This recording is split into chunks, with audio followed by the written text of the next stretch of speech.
Assalamualaikum warahmatullahi wabarakatuh. Perkenalkan, nama saya Ilham dengan NIM 20115220119, kelas 01 Kalkulus, jurusan Sistem Informasi, Universitas Andalas. Baiklah, pada kesempatan kali ini saya akan mempresentasikan jawaban soal ujian akhir semester mata kuliah Kalkulus dengan dosen pengampu Bu Meza Silvana MT. Pada video ini akan dibahas soal yang pertama, yaitu untuk apa kita mempelajari diferensiasi dan integral, aplikasi turunan dengan metode aproksimasi beruntun, cara menghitung volume sebuah cincin beserta contohnya, dan yang keempat yaitu konsep galat dan kenapa kita harus menghitung galat beserta contohnya. Materi yang pertama yaitu apa itu diferensiasi dan integral. Diferensial merupakan suatu cabang pada kalkulus yang mempelajari bagaimana nilai suatu fungsi berubah menurut perubahan input nilainya, atau bisa juga diartikan dengan tingkat perubahan variabel Y sebagai tanggapan terhadap suatu perubahan dalam variabel X, yang dimana pembahasan utamanya yaitu turunan. Integral merupakan sebuah konsep penjumlahan secara kontinu yang merupakan kebalikan atau inverse dari turunan serta limit dari jumlah atau suatu luas daerah tertentu. Diferensial atau integral dan inverse-nya adalah operasi utama dalam kalkulus, yang dimana integral dikembangkan dan diikuti dengan dikembangkannya masalah dalam diferensiasi, yaitu bagaimana menyelesaikan masalah yang berkebalikan dengan solusi diferensiasi atau turunan. Untuk apa kita pelajari integral? Yaitu untuk digunakan pada fluida, pada teknik, digunakan dalam ilmu kalkulus serta perhitungan pada limit dalam matematika, pada kedokteran digunakan pada dosimetri, radioterapi, radiologi, dan memodelkan suatu penyakit, pada IT digunakan pada sistem kontroler, merancang IT, atau merancang AI, serta membantu programmer. Dan pada fisika digunakan untuk menganalisa arus listrik dan beberapa rumus lainnya. Dan pada ekonomi digunakan dalam perhitungan elastisitas produksi, permintaan dan penawaran, surplus, fungsi konsumsi, fungsi tabungan, dan lainnya. Dan untuk apa kita pelajari diferensial? Pada matematika digunakan untuk turunan yang sering digunakan dalam penentuan nilai maksimum dan minimumnya. Para penerbangan untuk menentukan laju pesawat dengan cepat. Para teknik pembuatan bangunan, kapal, pesawat, dan kendaraan lainnya menggunakan turunan. Dan pada fisika untuk menentukan kecepatan dan percepatan, sehingga sering digunakan dalam pekerjaan dan penelitian. Materi kedua yaitu aplikasi turunan dengan metode aproksimasi beruntun atau metode literasi beserta contohnya. Konsep metode iterasi. Metode iterasi atau perulangan disebut juga sebagai metode aproksimasi beruntun, yaitu salah satu metode untuk menyelesaikan persamaan integral, pengulangan perhitungan yang terjadi, inilah yang disebut dengan iterasi. Metode iterasi ini merupakan metode yang memisahkan X dengan sebagian X yang lainnya, sehingga diperoleh X sama dengan GX. Seperti yang terlihat pada gambar, yang misalkan untuk menyelesaikan persamaan X sama dengan eksponen X sama dengan 0, maka persamaan dirubah menjadi X sama dengan eksponen X atau GX sama dengan eksponen X. Konsep metode iterasi.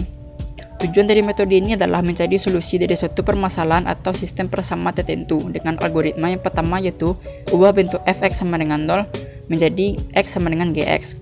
Tentukan x awal dan error, kemudian xn tambah 1 sama dengan gxn, maka nilai mutlak dari selisih antara xn dengan gxn harus kurang dari atau sama dengan error.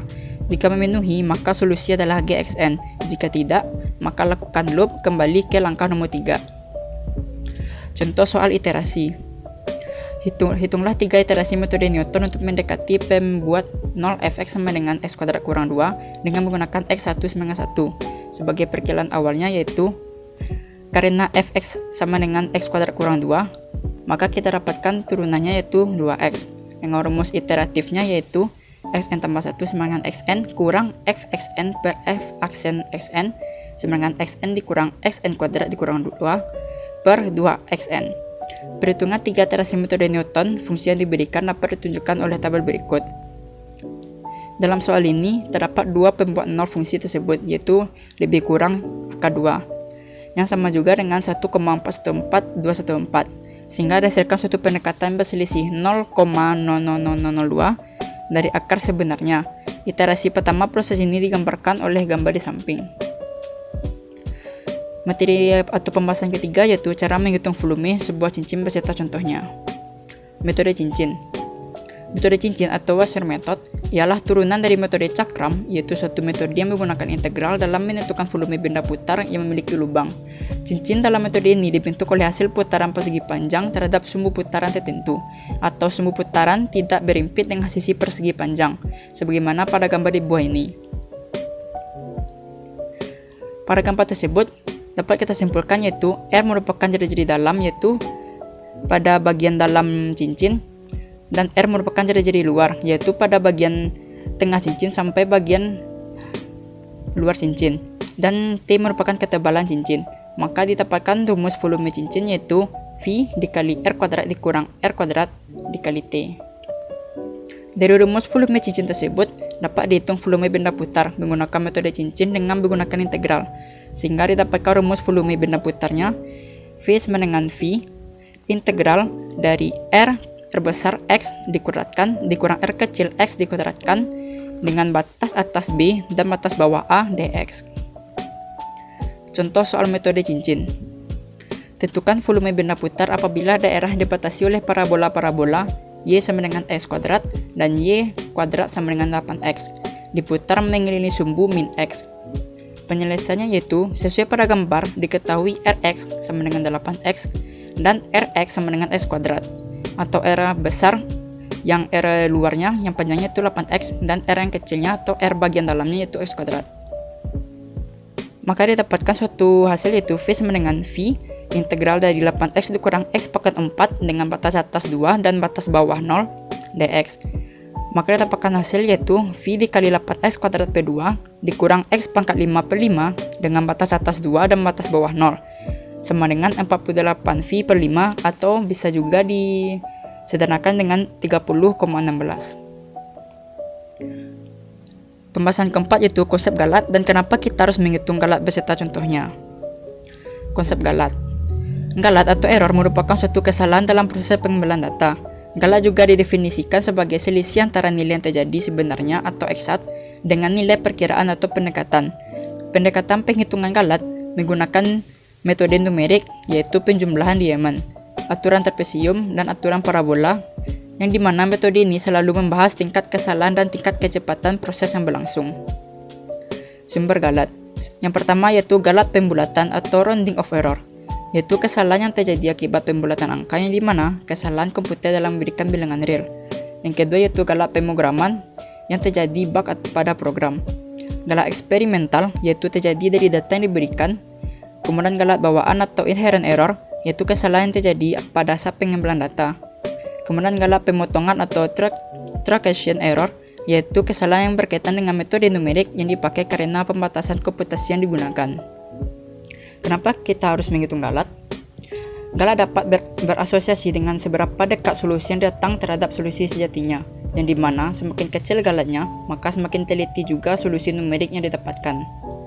Galat berfungsi menunjukkan efisiensi dari satu percobaan ke percobaan lainnya. Kita menginginkan galat yang bernilai kecil atau tidak terjadinya galat. Tetapi jika tidak ada galat terjadi, menjadi pertanyaan dalam penelitian.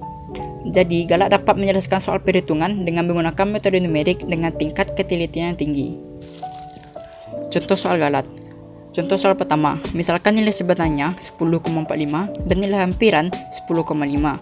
Maka galat mutlaknya adalah epsilon n sama dengan nilai mutlak dari nilai sebenarnya kurang nilai hampiran yang sama dengan nilai mutlak dari 10,45 dikurang 10,5 sama dengan 0,05.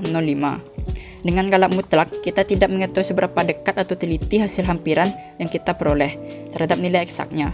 Jadi, galat mutlak tidak menunjukkan besarnya tingkat kesalahan. Pada contoh soal yang kedua yaitu jika nilai sejati 10,6 dan nilai hampiran sama dengan 1,666, berapakah galat mutlak dan galat relatifnya?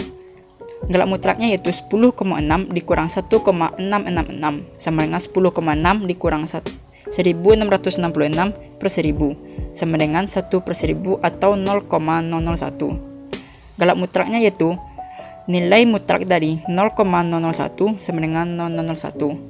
Dan pada galat relatifnya yaitu 1 per 1000 dibagi dengan 10 per 6 sama dengan 0,00006.